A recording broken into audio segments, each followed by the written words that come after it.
that cause, I think, really became personal for Jim. Obviously, going through that situation with Chuck in 2012.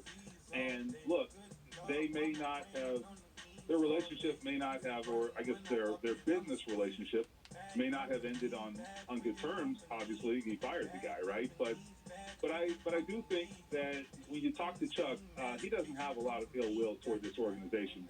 Now he may have ill will to one particular guy, and we'll leave that alone for another day. but So he won't be at the gala on Thursday. Is what you're saying? He's invited. Yeah.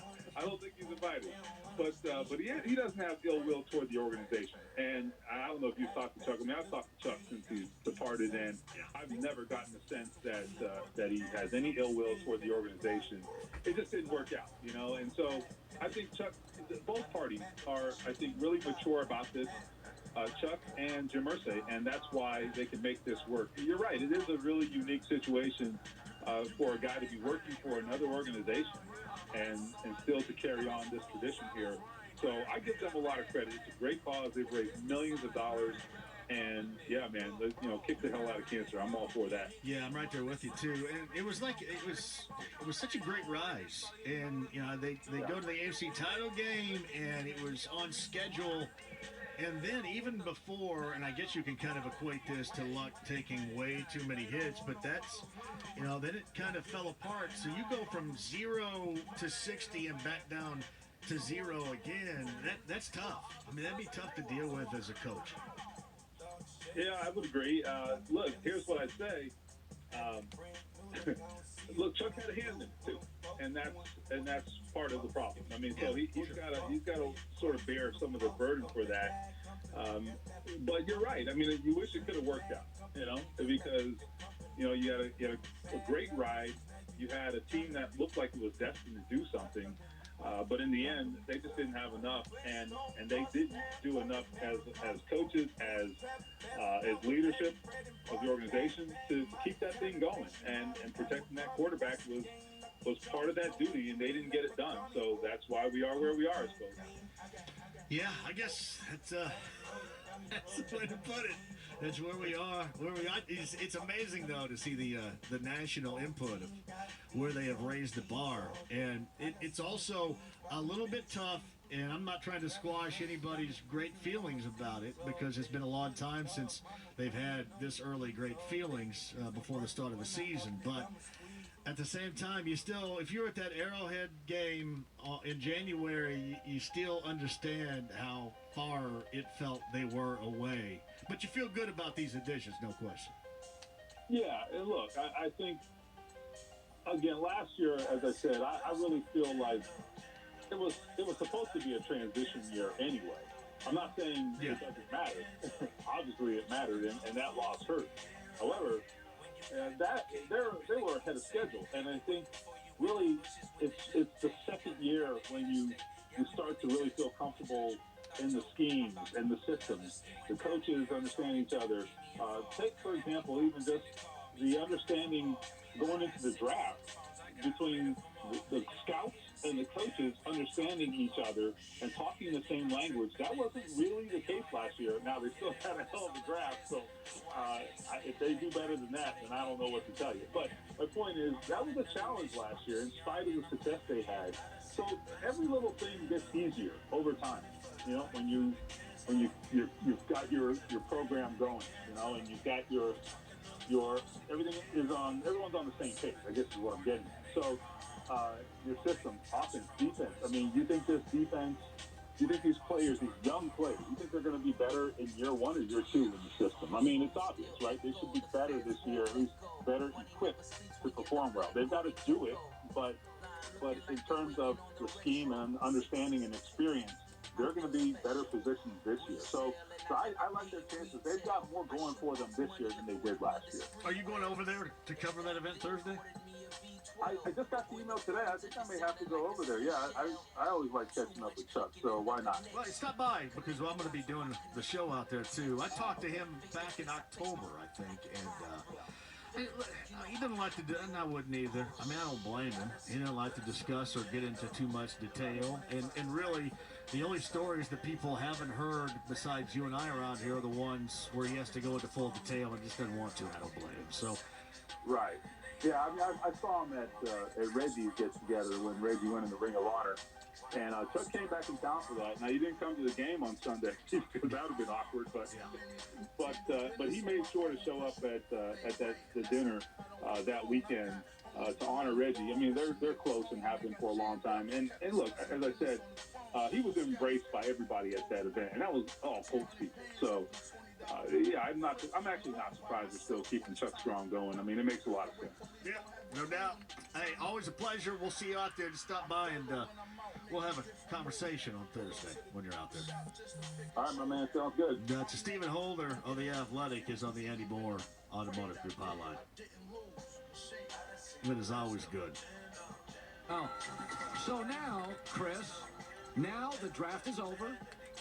You can take your family on a trip. Does it feel like now that you can kind of go, okay, all right, do you get a little break now? Well, no. There's no such thing as a break. I figured that out, 2 years ago when I took this job. We'll take a break in June, after OTAs are over and veteran minicamp are over. That's when I'll get about 5 or 6 weeks to get away from my family, but it doesn't slow down for us. It's interesting. I feel bad for general managers who are rebuilding and they don't have their quarterback yet. I think there's a certain freedom with you. You have Andrew, and you can go really attack other parts of your team. Talk about what Andrew allows you to do going forward. Well, I mean, look, we both know that in this league, having a franchise quarterback's everything. And then the ability to be able to, when you have that player, being able to build around him to the style of not only the quarterback but also the head coach. That allows you more freedom to be able to explore those avenues and do it through the draft, free agency, street pickups. I mean, there's a lot of different ways to acquire talent in this league. I always laugh when people act like free agency and the draft are the only ways to acquire talent. There's many ways to acquire good players in this league. You just got to be looking for them. And when you have a quarterback, it allows you to use every avenue. Chris, you're good friends with John Dorsey of Cleveland. The way you're building your culture, I know, and I beat up on Dorsey a little bit, and I love you, but it's interesting because you're very, very tight. Dorsey has taken a few more personality risks in his build. You've taken fewer personality risks. And it's interesting because you kind of have a little different worldview on this. And yet you're very close friends. When you look at Cleveland, what do you see? Well, look, I'll say this about John. John is an elite talent evaluator. I didn't realize, I always knew it when I worked in Chicago and he was in Green Bay. But when I went and worked side by side with him in Kansas City, he is truly amazing with his ability to recognize talent and then not be scared to go acquire it. And, he really doesn't worry about what the outside world thinks. He worries about what internally, what they think and how they're going to handle it. So, look, I look at a very talented team. I know John's got a plan on how to manage it. And they're definitely a force to be reckoned with because of all the talent he's acquired here in the last 2 years since he's been at the helm. Last year, you were recognized as having the best draft. You had guys that not only came and played, they were Pro Bowlers. Darius Leonard, Quentin Nelson. It's funny about drafts. You have a bunch of players. You obviously went after speed. Everybody on your board that I saw can run. That was clearly one of the things, even I can figure out. But when you do your drafts, when do you truly know, Chris, all right, this is going to work? Isn't there even this morning a little fear that one guy won't step up? Or when do you know this class works? Well, look, we put so much on our scouts. And we have such a collaborative effort here in terms of look, the key to the draft is information. That's the key. Whoever gets the best information is usually good at drafting. And that's in every area from, talent evaluation to medical to character to intelligence. All those things, have to measure up. And the closer you can get to the hole, the better chance for success you're going to have. And, we always feel good, but there's always, I guarantee, if you talk to every team, they're going to say, well, we did great. But at the end of the day, every player you draft has to earn it. They have to come in the building, and they have to be what we said they were. Are we going to be 100%? No, that's impossible. But we want to be as close to the hole as we can, and every guy's going to earn it. And even back to, like one of the big messages I had to last year's draft class was, okay, this was unbelievable what you just did, but you got to do it again. You can't rest on, not in this league, you got to be pushing forward at all points trying to get better, or somebody's going to catch you. I've had 2 NFL general managers tell me that you drafted Paris Campbell right before they did. And both of them said, we just got sick to our stomach when Ballard got Paris Campbell. He is a remarkable athlete. Talk a little about him, because now that you have a quarterback, I look at your class and I think, man, Paris Campbell could be the best guy taken after the first round. Give me your thoughts about him, the player, and the process of drafting him. Well, look, we exhausted Paris because we went A to Z on him through the process, and we liked him. From coaching to scouting, we all liked him, and he checked all the boxes of everything we stand for. And then sometimes on draft day, you just get lucky. I can't sit here and tell you I thought he was going to be there with the 59th pick of the draft. And I remember looking up around pick 57 and looking at Frank and saying, we probably need to take Paris now. But look, his skill set fits our offense very well. He's still got some refinement to do, as a route runner, just because of how they used him at Ohio State. But we'll use him in some of the similar ways. He's very dangerous and explosive with the ball in his hands. So I know Frank and them will work to get the ball in his hands quickly and let him use his God-given talent, in terms of his runability and explosiveness with his speed. It's interesting about wide receivers. I've said this before. I can point to 7 or 8 all-time great ones that actually Marvin Harrison left the Colts and they went to the Super Bowl, and Tio and Dez and Ocho. That receivers are valuable, but sometimes if a receiver is so gifted, a quarterback can feel almost a burden to get them the ball. So I've always said I like receivers, but I'd rather have centers out than sideline in to build my team. Give me that's my goofy theory about it. Or some people believe it's become a wide receiver league. Where do you fall on receivers in general? Well, look, the great ones don't just fall off the tree. I think it's one of the hardest positions to evaluate. Why? Every year it's overgraded. You go into when we go into our draft meetings in February, I'll look up, and every position has a pretty even number, and then all of a sudden we'll have 500 receivers graded. And then you've got to sort through them because in college, they're throwing the ball so much. There's a ton of guys that have 80 to 100 catches a year. Yeah. So I think it's very difficult to evaluate the position, and then what they're going to have to do at our level, I think is different. They're not going to get the same free access that they do in college football. Saying that, I've always believed that you build from inside out. You build with your fronts. The bigs are the hard ones to find. Over the course of a season, if you're not good on the O-line and D-line, it will absolutely show up and it will bite you. And I think that's where you start, and then you build from without, on your outsides. And that's kind of how the plan we've taken it here. And it's been successful, other places I've been, and I think you can look through the league. And I think when you've got a really good quarterback, does he want alpha stars at wideout? Absolutely, he would like them. But saying that, he wants to be protected first. Are you ever blown away by Brady? I just saw a picture of Brady at UCLA working out yesterday. I think he's now 29 years old. He looks younger. What are people that face Brady? What are you guys saying you're building about Brady? Special. Tom Brady's I think you can take in any sport. He might be one of the best athletes ever. And I don't know how anybody can dispute that. Even looking at Jordan and LeBron and all the great things that they've done, Brady's still doing it in his 40s. That is pretty amazing what Tom's been able to do. And, we're like every other team. You want to beat him. It's easier said than done. Yeah.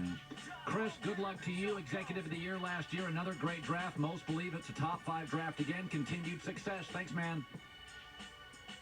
Thank you. Thanks for having me on. I appreciate it, Colin. Yeah, my Colts.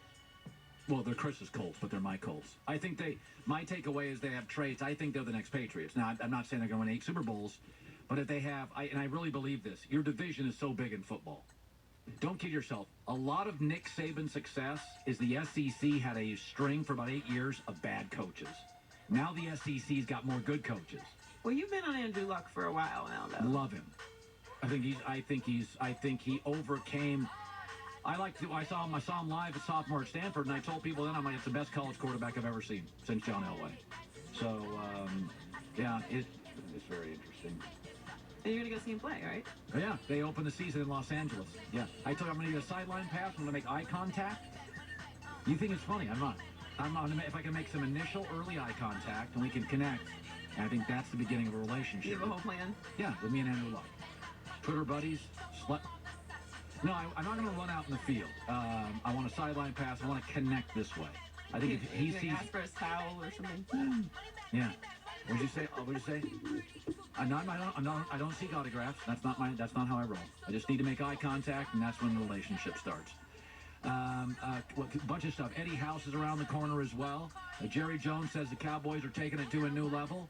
And by the way, and I know I'm obsessing over Kevin Durant, but there is another Durant angle on this thing where I think he's making potentially a massive mistake leaving the Warriors. That's coming up. 66% of men start to lose their hair by the age of 35, and once you notice thinning hair, it can be too late. Best way to prevent it is do something while you still have hair left.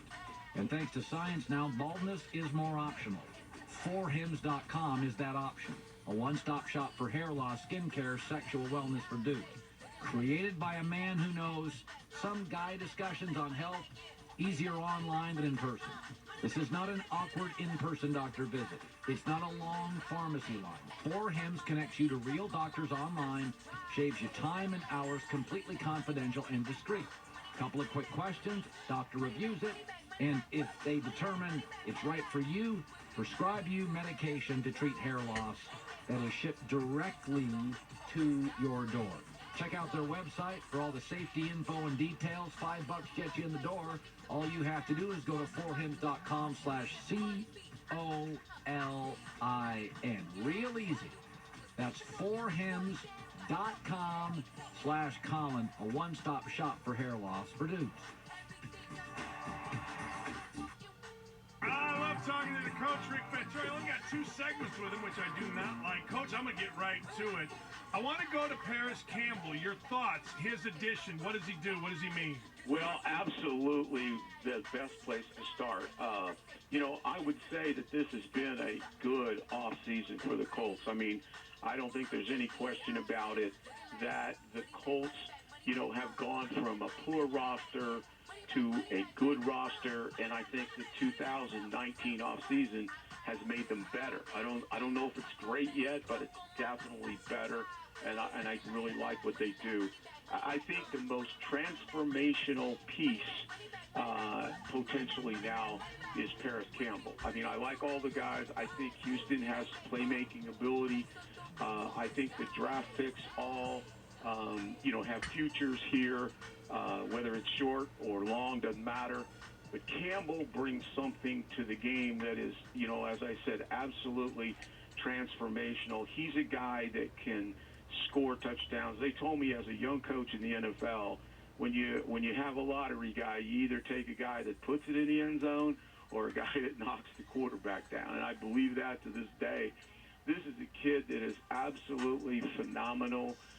The 4.31 is not just track speed. It is functional football speed. He's a guy that can play in the slot. He can get outside. He can run gadgets. You can run him out of the backfield. He is when you rated all the receivers, he was, to me, the most versatile, big play guy that is a clean prospect. That is a good guy. I think that I caught you the other day with Urban. I think the Percy Harvin comparison is really good. I would compare him, and I don't mean emotionally because he's a great kid, and right now Tyreek Hill is a bum. But what Tyreek Hill has done for the Chiefs, being that Swiss Army knife with that speed that you can't coach, is what we're looking at Paris Campbell.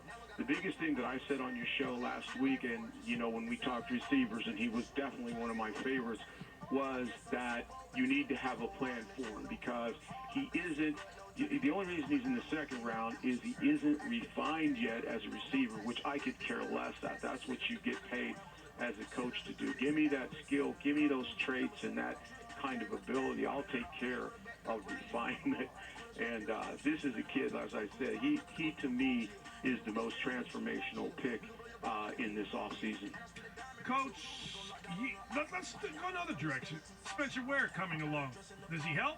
Yeah, he does. I think, when I looked at this team, I think Chris has tried to address every part of this team that needs improvement or can provide depth. I don't like the term competition. I like it. I know what it means, but when you talk too much competition, it means that you have a bucket full of average, okay, and a bunch of guys fighting for spots, and I don't think that's true. But here's where I like Ware. You know what you have in Mac. Mac is an outstanding young player with great explosiveness. He really improved from 17 to 18. He became a multi-dimensional player, not just an explosive bounce runner. He was able to take it up in there and go. He is a guy that can be your every down back. In Hines, you have a joker. Now we have a wild card and a joker because Campbell will be, when they're a tight end or wide out, I call him a wild card. When you're a running back, I call you a joker. And Hines is that guy that is another hybrid that's kind of a running back, kind of a receiver, but a weapon. So you had those two guys. And I think Wilkins is a solid guy, but I think he's a guy. And so I think what you know is that the one thing Mac hasn't proven, and I don't mean to knock him, I love him. I loved him when we drafted him. But he has not proven to be able to hang in there 16 Sundays. And that maybe that's an anomaly, maybe it isn't, but he hasn't proven that. And what you get in Ware, I thought if you were going to take a running back, and I had some running backs like Zeke Bowe, in the kid that the Bears took, they had to take him high. But guys that are real bangers, even Wes Hill out of Slippery Rock, there was no sense getting a guy exactly like Mac or exactly like Hines. What we need is a guy that can bang it between the tackles, who can be a short yardage specialist, but who can go in there and can actually start. If Max goes out, this is a guy that, gained close to 100 yards while he caught 4. It was like almost 1,400 yards 3 years ago with the Chiefs. This is a kid that can go in and start and actually play you through 2 or 3 games. I think he's limited over 16 Sundays in terms of he's not necessarily a big play guy, but he can bang it. He's got really good pass protector, good hands. Great kid. Obviously, he fits. Chris knows him.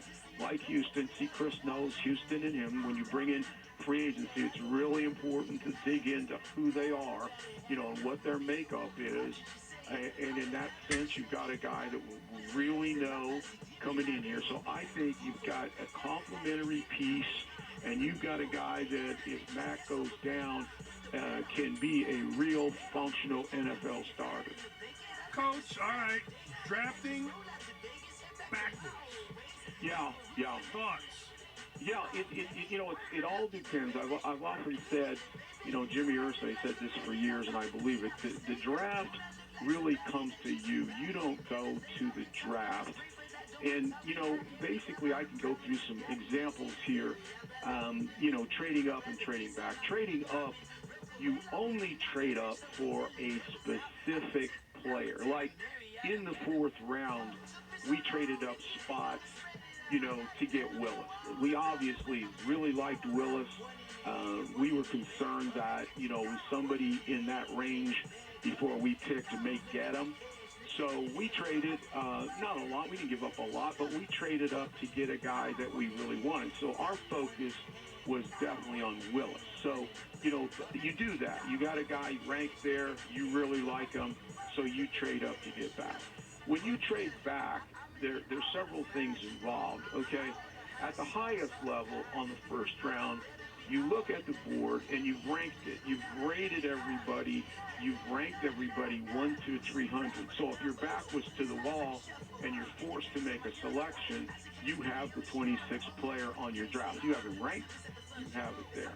But in addition, what you do is you put value on the first round. You have first-round players. So I don't know what that number was with the Colts. It could have been 10. It could have been 25. I mean, but you put a value on how many guys that you feel are legitimately a first-round value pick at 26. Now, when you get to 26, okay, when you get to 26, if one of those 25 or 20 or maybe it's only 15, one of those guys isn't there, then you're in the market to trade back because you don't like the value there and you will back up for volume. Now, we backed up 20 spots, and the value will come next year. Backing up this year doesn't help us at all in 19. You backed up 20. But it doesn't hurt us either because, I know what Chris is thinking right there. There wasn't anybody that he thought was valuable enough on 26 to make a first-round pick. He knew he could get Banago on the second round. And so let's just take something for next year. And twos are valuable. Twos are not invaluable. When you start to go below 3, I always kind of wonder about that.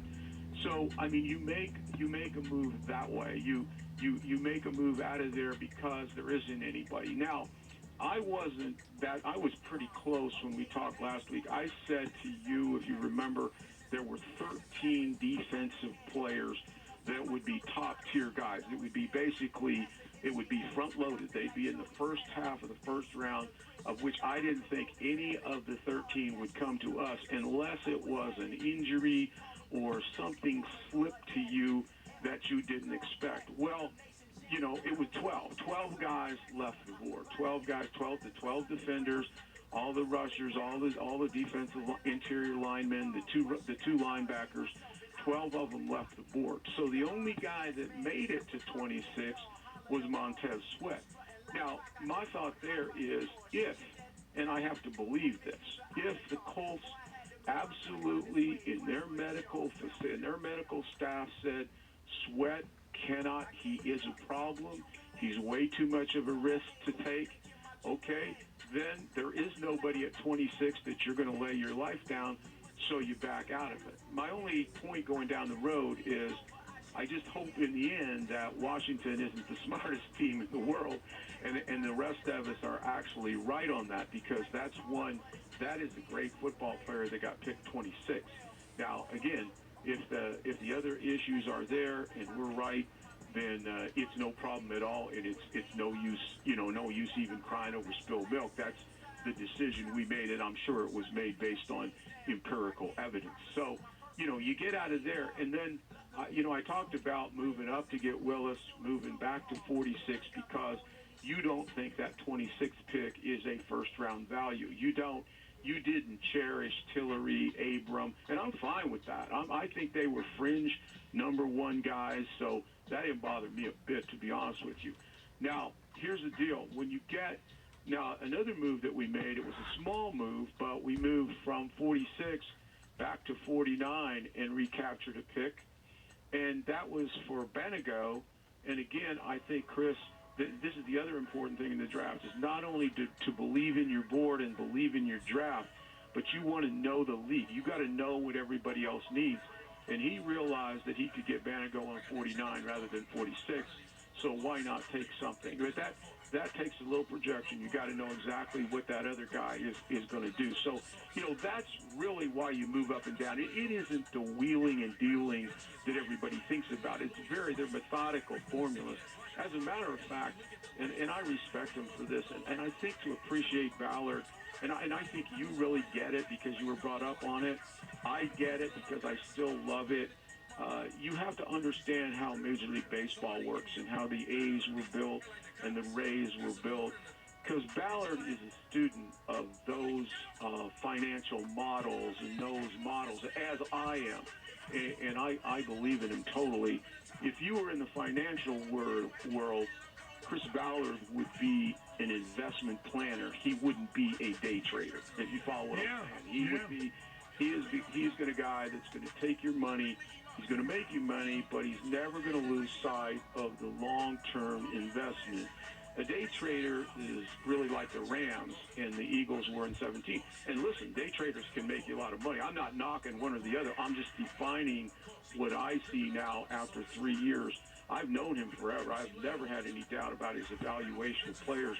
But now what you've seen over 3 years is his administration and his vision. And as I said, he is an investment.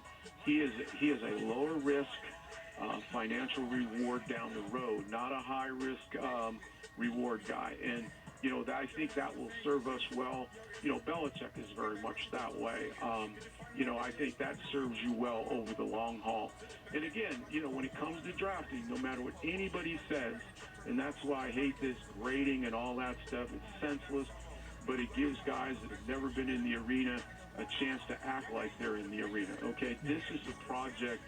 The free agents are a little different. You know what you're getting in Houston. The Raiders know what they're getting in Antonio Brown and Terrell Williams. The Browns know what they're getting in Odell Beckham in terms of playing. When you're drafting, it doesn't matter if you're drafting Kyler Murray or Yasin or, Mr. Irrelevant. Every single guy's projection, and that's why even in the first 3 rounds, the success rate's about 54%. So when you get into all that crap, it absolutely drives me nuts. That will all unfold starting in July and over the next 3 years. Coach, we'll be right back with the coach, Rick Venturi. That's such good stuff. It's Coach.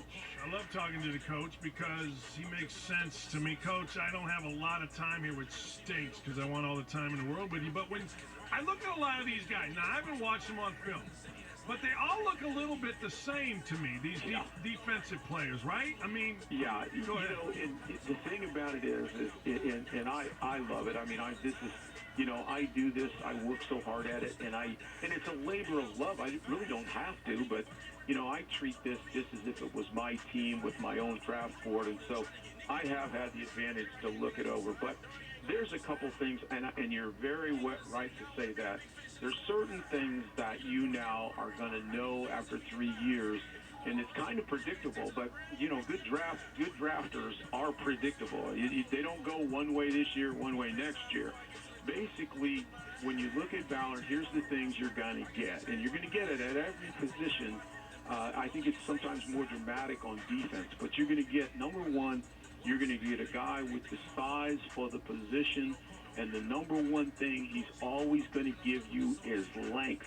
Okay, Yasin, for instance, Yasin is not an elite athlete. He's a good athlete, but he's a guy with a 77 and 3/4 inch wingspan who has ball skills. So, first of all, you're going to have length. One of the reasons every one of these guys is long, one of the reasons that Leonard is what he is that he has length. All those ball strips, all those things that he does, instincts are part of it, but he has great length. So you're always going to get that. You're always going to get a guy that has functional football speed. In other words, position speed. I think at times he's a little liberal. He'll go with a little slower guy at the corner than I would, but it's always within a range. And you're always going to have a guy that is explosive based on the vertical jump. I said this Monday night, if we had vertical jump championships, if we had a vertical jump tournament in the National Football League in the last 2 years, we would be in the Super Bowl. Now, guys, in my world, look at that. You're looking at explosion. That's what that's all about. So you're always going to get that. You're always going to be looking for that. I think the other thing that is really important to him, and it's very important to me, is basically football IQ. And that's sometimes beyond the Wonderlic. The Wonderlic and IQ tests are only baseline tests. You have to really dig in. That's where campus visits. You have to really dissect. Some guys might not test well, but they can connect the dots in football. Some guys test well and can't. So that's an expansive issue, but it's really important. One thing I know, and I said this Monday, dumbasses get you beat. Oh, it's such a good line. They make mistakes, and not only that, they limit what you do in a very sophisticated league. And then I think there's football character, which I think is important. I don't think there's any doubt about it.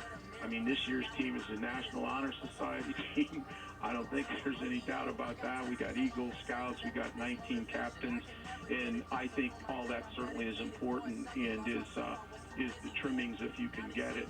I think on defense, when you look at all those guys, he looks for, there's two things that he really, and this is why he'll compromise at the corner. We'll see how it goes, because his two draft picks are Quincy Wilson and Na Yassin, and they're very similar. Now, Yassin has got a much better temperament coming out than Quincy did in terms of the intangibles, but they're very similar in their basic metric workout. But both of them are really good on the ball. In other words, they're potential turnover guys. Turnovers, anybody that is a potential turnover guy is good. And then up front, he likes guys that disrupt. For instance, Banega can be a disruptor. When you look at those two kids that he took late, I like them both, Jerry Green and E.J. Speed. Now, those guys are not refined players. I'm not sure where you play them, but they have metrics. When you watch it on tape, you watch guys who will flash. Now, I don't expect a guy like Green, who has been a stand-up guy, a down guy, had 5 different coaches at Mississippi State. I don't expect him to come out refined. I don't expect you to come out of Tarleton State refined. But I really like to see those flashes and then the metrics to go with it that I can build on. If you miss on them, you miss on them, but you got a much better chance to hit on guys like that than you ever would slugs. And then on offense, versatility is critical to him. And this is what Paris Campbell is. He's the most versatile, maybe the most versatile player in the draft, and that he can do so many things, you see it, you saw it with Hines, and you even see it with the linemen, not so much the big guy from Utah, but the Patterson kid from Mississippi is a kid that can play guard, he can play center. I think he's a real good 7th pick. I mean, he's got to be coached. I don't think he finishes real well, but he's another versatile guy with some metrics. And all about the only guy that he took, and I think he regretted it, was that big guy out of Southern Cal. He was the only guy that he picked that didn't fall into his metrics, and I think if you had him over a couple Amstel Lights, I think he would tell you that I wish I hadn't done that one, because everybody else, even the Bosch, Basham and all those guys, even those guys, even if when they don't make it, they're metric guys. So, and I believe in that so much. I am a Moneyball guy. I worked with Belichick. When you look at Belichick's drafts, you don't even know half those guys, but if you know them like I know them, they're all Belichick guys. I mean, you can predict that. And so, that's what I think you're seeing in Yassin and Banago, and then, Okereke is another guy. They like to spin it like Leonard. He's another guy, real smart, can run, really good athletically. Not an impactive guy. He'll never knocks anybody back, but he brings athleticism. Willis, good athlete. Even Tell on the 5th round is a freaky vertical jump guy. And when you look at those guys, I was just writing some notes down. I said, if nothing else, the biggest winner will be the special teams coach, because all these guys on defense have great special teams resumes. Coach, I appreciate you, man. I'm sorry, only a half hour today, but great stuff, as always. Appreciate you, brother. All right, enjoy, man. All right, that's the great coach, Rick Venturi. Look, we're in that afterglow of the draft where everybody had a great draft. Everybody's a playoff contender. Everybody's going to be 14-2, except for the Giants. Everybody has reason to think about what they otherwise will be doing in late January, early February, and maybe they'll be in Miami because their team's going to be in the Super Bowl. So this is part of and this is natural, but it's also part of the manufacturing and selling of hope. Even though at the end of the day, it's probably going to be the Patriots again, at least for a while, other teams can think, hey, maybe there's a way it'll be us. And one of the Patriots' biggest rivals, right? The rivalry's back on. That's what Chris Ballard said last year when Josh McDaniels stiff-armed the Colts and stayed with the Patriots as the offensive coordinator instead of becoming the head coach in Indianapolis. The Colts ended up being much better than we thought they would be last year, due in large part to Andrew Luck being healthy. And there's every reason to believe, Chris, that the Colts are going to be, and quietly, right? We're caught up on the Chiefs and the Browns and the Patriots. There's reason to believe the Colts are going to be right there with them when it's all said and done. Yeah, I mean, yes. I mean, you said it. Andrew Luck, I mean, he was better than we thought he was going to be. The shoulder, reacted better than we were expecting.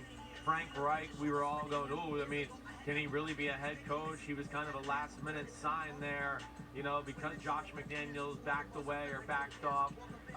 Frank Reich was phenomenal, not only in attitude, but game plan, exposing teams' defensive schemes on a weekly basis. That was amazing. And then, going back to Chris Ballard, hey, the reason they're good is because of Chris Ballard. I mean, there's no doubt about it that Chris Ballard is one of the best GMs in football. He is in that conversation. Whether you want to say he's 1, 3, whatever it may be, but he is towards the top. When you can draft guys like Darius Leonard in the second round and other guys in mid-round draft picks who contribute to the team, that's where a team can jump from being average to, playoff fringe. And then this draft, getting 3 picks in the second round, 2 on defense that are, of course, going to help their team.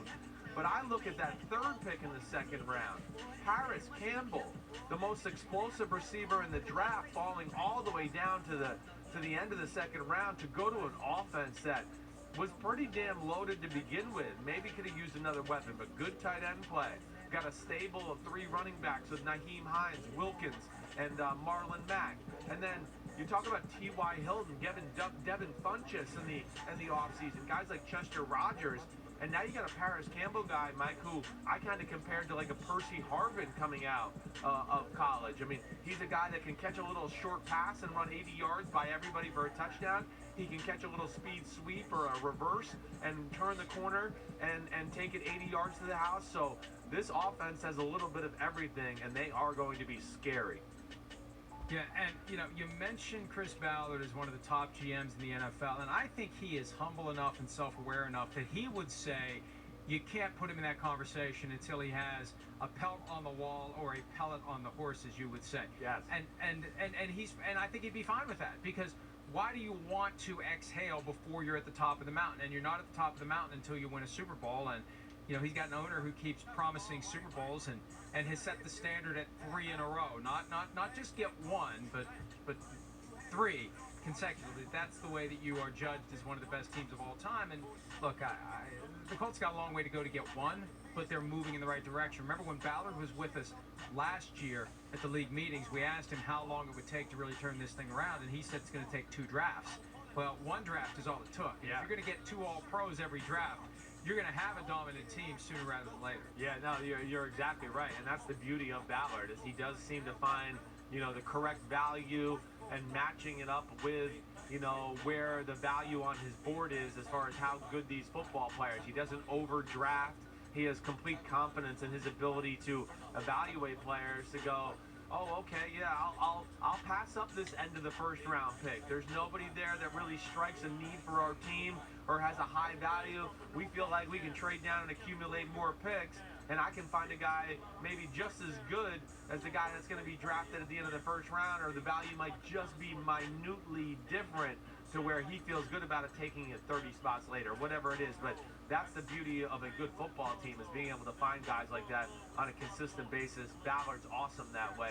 And they've done a good job in free agency, too, strengthening their football team, too, to where you look at the Colts and you look at the AFC South, Mike, and I just go, damn, is that division good? I mean, the Texans aren't going anywhere. I would be shocked if Jacksonville's not better with Nick Foles and some of the things they've done. And then you add the Colts, who are already good and got better this offseason.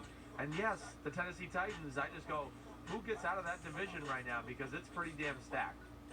It may be one of those years where we see the division champion plus 2 wild cards coming from that division. Yeah. We've seen that multiple times in recent years. Chris Ballard has done such a good job compiling talent for the Indianapolis Colts that now people involved with turning that talent into positive results, praising what they have. Frank Reich and T.Y. Hilton both see big things coming from the Colts offense. Here they are. It's funny. I've said this to you guys before, but as a coach, you always feel you so much love the guys you work with that I always think, hey, we don't need anybody else. We already got the best guys in the world playing for us. And then all of a sudden, now you're giving us more. This isn't fair. It's not going to be fair.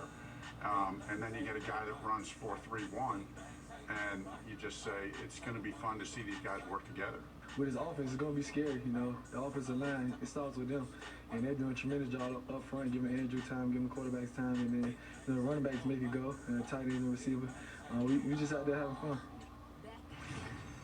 Yeah, hey, look, this really can be a great offense, and it's all because Andrew Luck is back to who he was. And a year ago, we didn't know he was going to be the guy that he was. It really is remarkable, and my position was, I'm not going to believe it until I see it, because throughout the 2017 season, Chris, I felt like at some level the Colts were lying to us, whether it was intentional or unintentional. I felt like they were deliberately overstating Andrew Luck's health, his prospects, his ability to play, and that ended up being a lost season.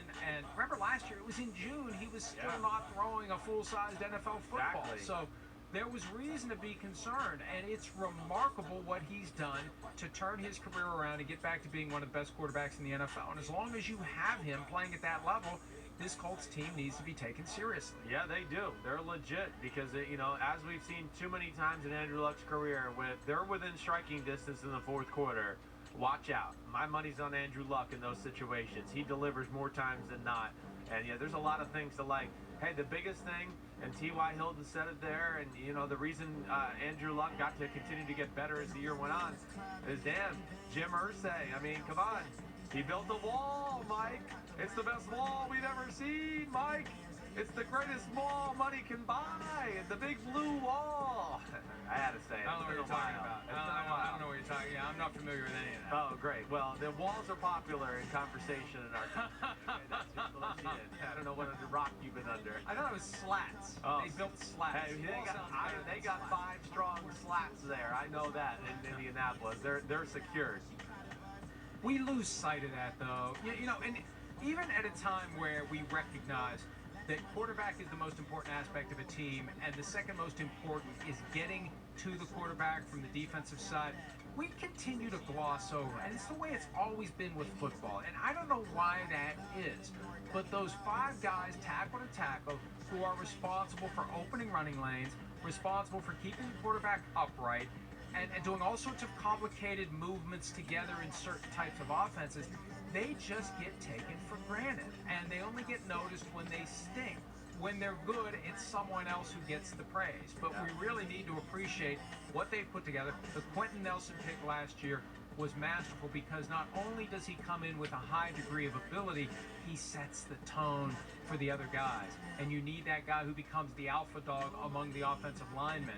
And if you can keep those guys healthy all year long, and it's the same combination, it's so much easier to know what to do, when to do it, how to move in unison, instead of breaking in some new guy that doesn't know what the hell he's doing. And we need to come up with a better way to properly praise these guys. That's my challenge to you. Okay. Get something for this season, whether it's a weekly award, you know, whether it's for an entire offensive line, whether it's for one offensive lineman, something to really show the connection between what they do every play and what the guys who rack up the fantasy football stats. You know, you've come up with your F up the play stat for the defensive player. That's the challenge. I need something from you on the offensive side of the ball that lets us shine a brighter light on the importance and value of an offensive line. I will work on that because I think that's a very valid point. And, you know, to what you're saying, too, you look at a lot of the top offenses in football, the top teams in football, one thing they had was good offensive lines. I mean, that's just really, there's no other way to really talk about it. You know, their ability to dominate up front, run the ball when need be, pass protect the quarterback, and O-linemen, yes, they are. You hit on so many good points. They got to work in unison. It's got to be a unit together. There's got to be a lot of communication at the line of scrimmage and how to block certain plays, how to pick up blitzes. Oh wait, the quarterback's checking. We got to get into this play, and then we got to you know now change our blocking scheme and get to this. all of that goes along, let alone when you have 5 guys that are on the field all together. It gives the offensive play caller and the offensive game plan designer the confidence to put more and more on the offensive line to go, ooh, this is complicated, but damn, these 5 have been together for a while, and there's great communication, so I can put a little more on their plate. And that's when offenses can start to break, molds and start doing special things. And that's really what they do. They have the best offensive line in football. You said it, Quentin Nelson's a great driving force behind that. And O-linemen are just so conservative by nature. They're not usually boisterous or loud that you're exactly right. They don't get the attention they deserve. Hi, I'm Mike Tirico, and thanks for watching. Make sure to hit subscribe for the latest news and highlights from NBC Sports.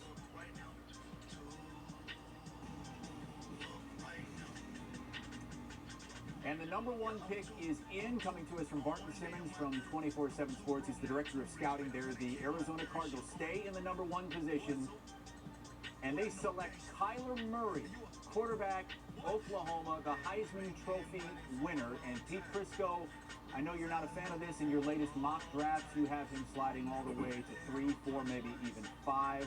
What do you think of Barton Simmons and the Arizona Cardinals going with Kyler Murray at number 1? Or maybe even 13. Let's put it out there. Because if Arizona doesn't take him number 1, and I don't think they are, by the way. I just do not think they're going to take Kyler Murray. I wouldn't take Kyler Murray in this spot. I would take Nick Bosa or Quinton Williams. I would take a defensive player and play with Josh Rosen. I don't like this pick. I'm not putting if I'm Steve Keim, I'm not putting my neck on the line for a 5'11" quarterback a year after or 5'10" quarterback a year after I drafted a quarterback. So I don't like the pick. I wouldn't do it. I don't think the Cardinals will do it, by the way. I agree with Pete. I don't like the pick, and here's why. You basically have to change your offense for one player. One player. I never seen Kyler Murray take a snap under center. We know how imperative that is as far as NFL offenses, especially when it comes to play actions, zone play actions, things like that. He's always in the shotgun, and yet and still he's a quality talent. He's a quality passer, but we never seen that skill set as far as with the measurables be able to transition to success in the National Football League. So when there's an unknown with certain players, especially taking the player number 1, I'm a bit concerned. Here's where I like this pick. I don't think Josh Rosen's the answer for the Cardinals. They had him for a year. I know he didn't have a lot of talent around him, but they need to swing for the fences. That's what they did by hiring Cliff Kingsbury. And I think Cliff Kingsbury is the perfect coach for Kyler Murray because he will design that offense, build it around Kyler Murray. Granted, it's a high-risk, high-reward pick, but I can see the upside being tremendous for Kyler Murray. Barton Simmons was too busy making his pick to join us at the top of the show, but we do have Barton Simmons with us now. Barton, can you tell us why you chose Kyler Murray at number 1 year after taking Josh Rosen in the top 10? Yeah, absolutely. I can tell you why. There's a couple of points that I brought up that I can directly refute here. This is a Kingsbury. He's not NFL offense under center, where we're going to have to do prototypical NFL thing. Kyler Murray, the best player in the draft. Let's not over this thing. Kyler Murray game in his football. Here's my problem with taking Kingsbury knows how to win with him. He's a perfect fit for that offense. And I believe that with him now under center, this is a guy that... Here's my problem with taking Kyler Murray first overall is that two things. One, you're basing it off of a random throwaway video that Cliff Kingsbury had back in October. But he thought he was going to be the Texas Tech coach for like 10 more years because that's where he played football. And he was praising the guy that they're playing this year and got blown up into the thing. But now he suddenly does have the first overall pick because he was hired by NFL.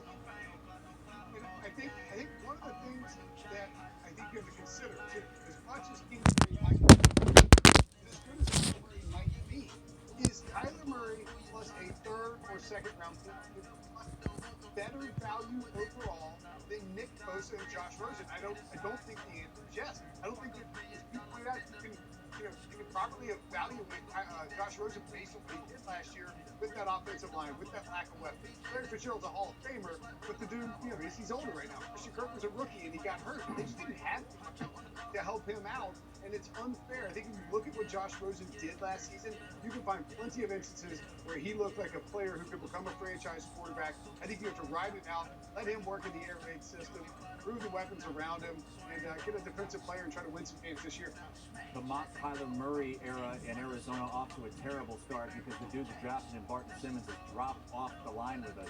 Let's go over to Jamie Eisenberg. Jamie, what do you think of this pick from Barton Simmons, who is no longer with us? Rest in peace. Well, I think one thing we need to establish is that Josh Rosen is still on the roster. They have not traded Josh Rosen in the draft that we're doing right now. So they have drafted Kyler Murray, and they have Josh Rosen. So there's something that's still at play here, is they have both quarterbacks currently on the roster if we're playing this out as the Cardinals may, in fact, do.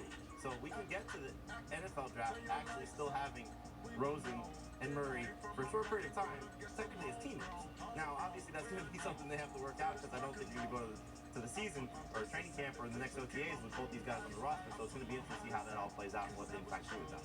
Well, I don't believe they will get to training camp with both guys on the roster. No, exactly. So it depends on what they're getting in return.